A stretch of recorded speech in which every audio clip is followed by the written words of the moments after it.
Hello everyone, welcome back to another video. My name is Jubin, and in this episode 5 of Azure Databricks series, we are going to look at Delta Lake, why it matters, and this is the storage lake that makes the Lakehouse idea from episode 1 that we talked about. So let's get started. What is Delta Lake first of all, and why we want to use Delta Lake? So Delta Lake is a open storage layer that sits on top of the data lake like S3, ADLS, GCS, and it turns into something that behaves more like a reliable database. And so Delta Lake you can think of as a data lake storage plus database like reliability features. And why Delta Lake exists? It because the traditional data lakes are cheap and scalable, but they have some problems like they do not have strong guarantees the data is correct after writes, hard to handle updates or deletes reliably, no built-in version history. Queries can be inconsistent if data changes mid-read. So Delta Lake fixes all of those issues. And so let's compare plain files to a Delta Lake table. So if you have plain Parquet files, no transactions, a failed write can corrupt the data, no built-in history, changes override the past, and schema matches fail silently.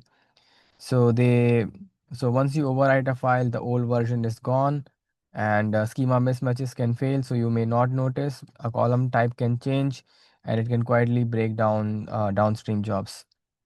And Delta Lake table supports ACID transaction, which is pretty important. The ACID word over here is the keyword, and we'll dive into more detail in a bit. And so either it fully writes or uh, or fully fails. The transaction is never half done, and so you crash mid write. You can't leave your table in a broken state. And full history means every version is kept, and you can query it, and this enables time travel, which we will see in a moment as well. And then schema is enforced, and you can evolve it safely over time. Delta rejects the data which doesn't return match unless you explicitly allow the schema to change. So asset transactions. So asset transaction comes from RDBMS, and how Delta Lake asset transactions works in Databricks.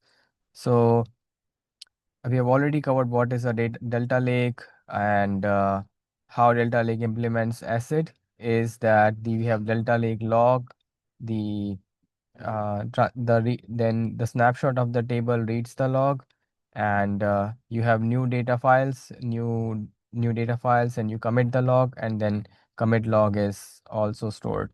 So these are the writes, and these are the Delta Lake read logs. And what do these asset transactions mean?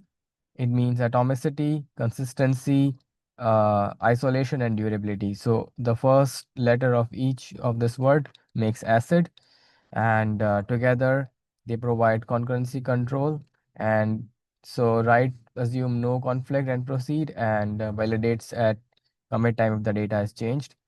So let's look at what the atomicity means. So atomic writes means fully succeed or fail. Operations are all or nothing. Consistent data means data is always valid, means data remain in valid state.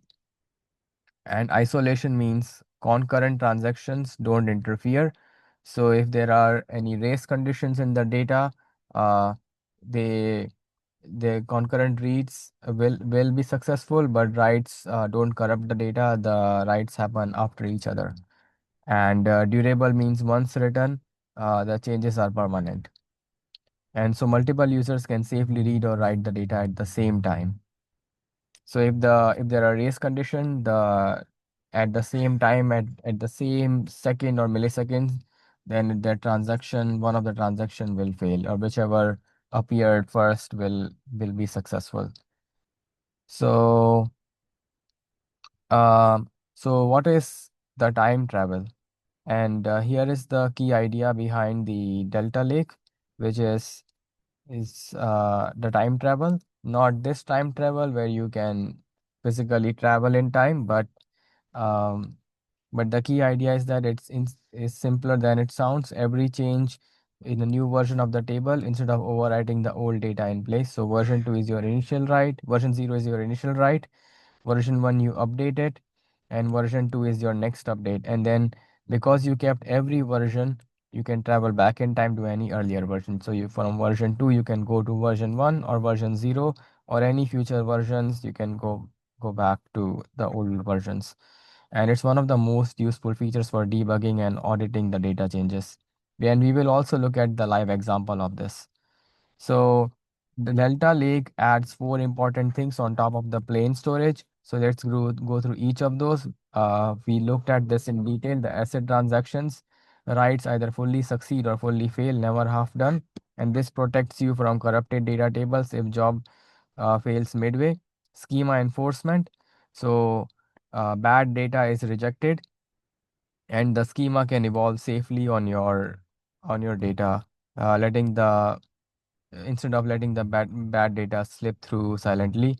And time travel, you can query any past versions of your data using a version number or a timestamp, useful for comparing today's data against yesterday data or recovering from a bad update.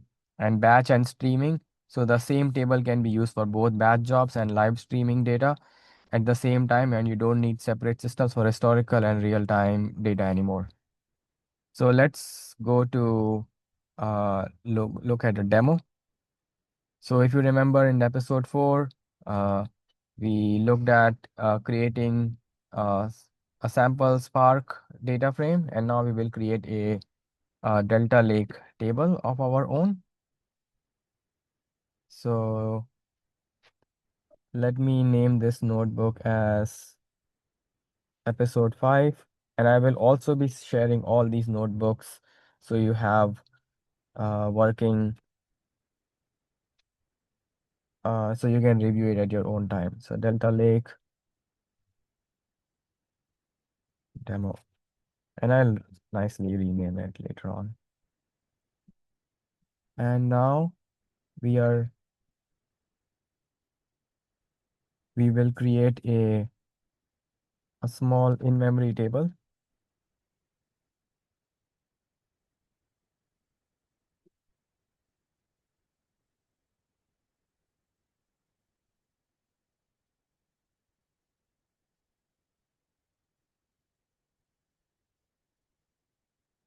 So the table that we are going to create uh, has each row in it contains the order ID, it contains the customer name, and it contains the status as pending and the amount. And we are creating a normal Spark data frame, a Spark data frame. So this is the step 1. And now next, so this is a tiny orders table, and now we are going to save it as a Delta Lake table. So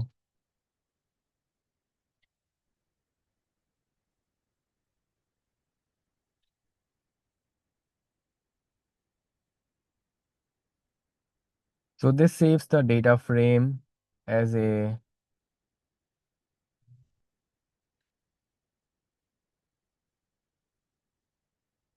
okay. So it says that the table view already exists. Let me see how I can update this.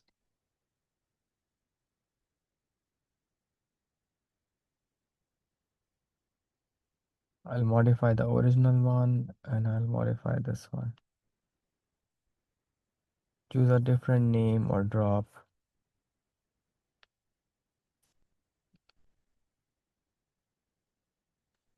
Okay, let's we call it as orders table.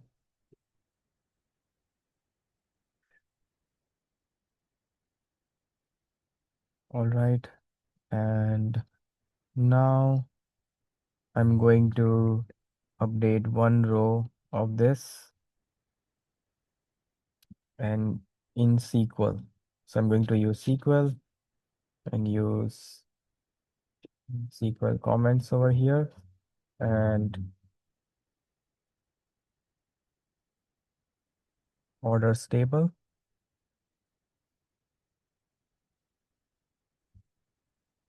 And notice how I have changed the status as shipped for one of the orders. So it shows that the number of rows affected is 1. And so I changed the order as shipped for this customer, Alice. And now we are going to look at the version history. So in step 4, we are going to use SQL as well and going to look at describe history orders.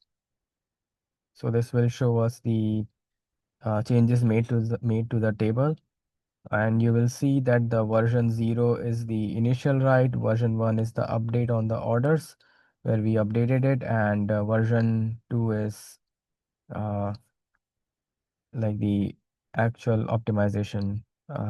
We didn't do any optimization on this, we only did, but it shows 3 versions where we updated the status. This. And now we will look at the older version. So again, use SQL for this, time traveling back to the original as of version 0.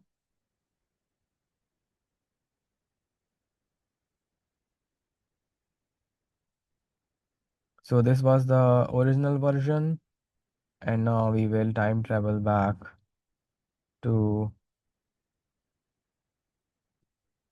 version 1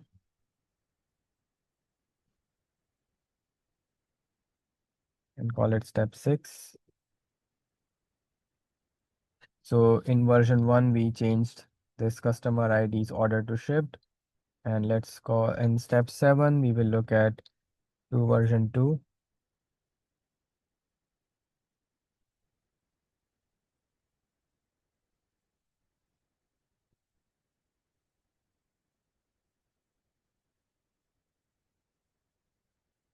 Orders table, stable, stable. So in version 1, we made it shipped. In version 2 also, we it's the same, it's the latest version. So the key idea is that what we just queried the table exactly as it looked at the time of update. And even if we don't specify the version, it should pick up the most recent version of the table. And that's what it shows. So